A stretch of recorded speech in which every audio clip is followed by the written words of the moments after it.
हरे कृष्णा, राधे राधे। सनातन धर्म में अमावस्या तिथि का विशेष महत्व है।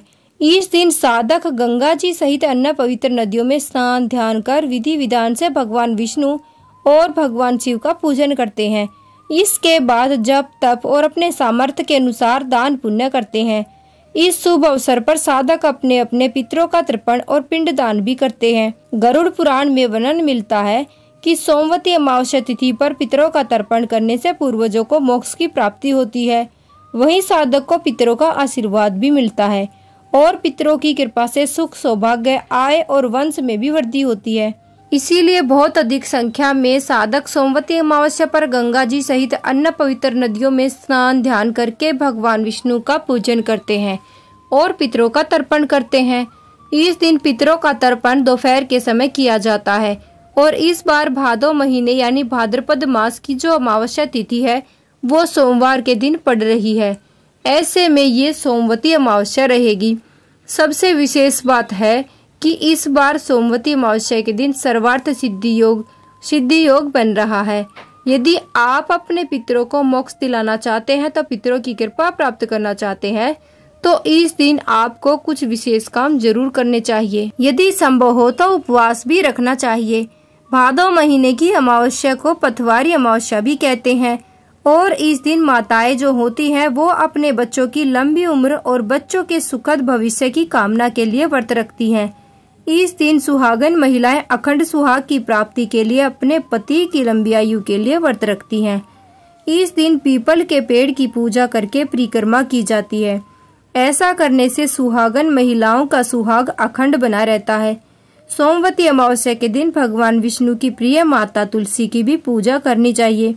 इस दिन अगर तुलसी माता की 108 परिक्रमा की जाए तो ऐसा करने से घर की दरिद्रता दूर हो जाती है और आर्थिक अभाव भी दूर हो जाता है और घर में धन की बरकत होती है।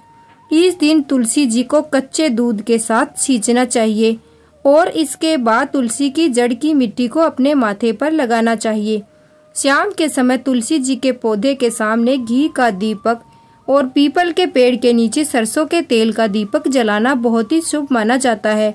इस बार अमावस्या तिथि प्रारंभ होगी 2 सितंबर सोमवार की सुबह 5:23 से और अमावस्या तिथि समाप्त होगी 3 सितंबर मंगलवार की सुबह 7:25 तक।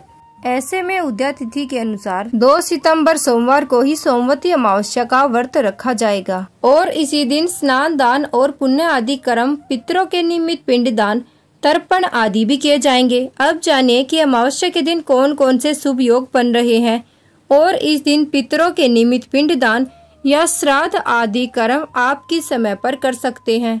2 सितंबर सोमवार को सूर्योदय होगा 6:13 पर।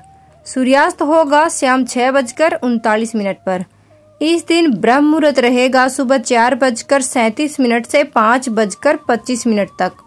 पितरों के निमित्त तर्पण दान रहेगा सुबह 11:30 बजे से 2:30 बजे तक। इस दिन राहु काल रहेगा सुबह 7:30 बजे से 9 बजे तक।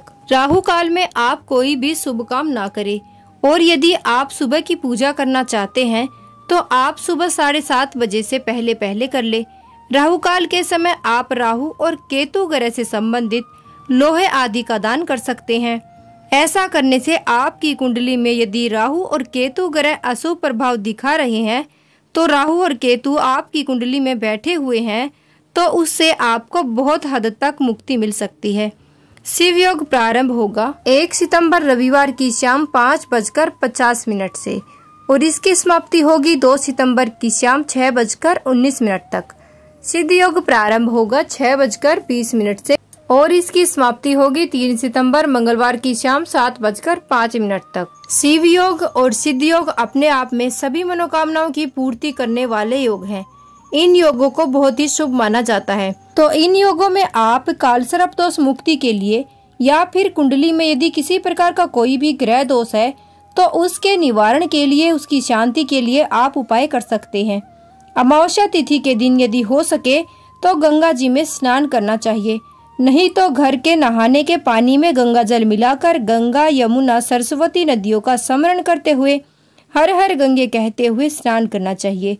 इस दिन बहते हुए जल में दीपदान करना चाहिए।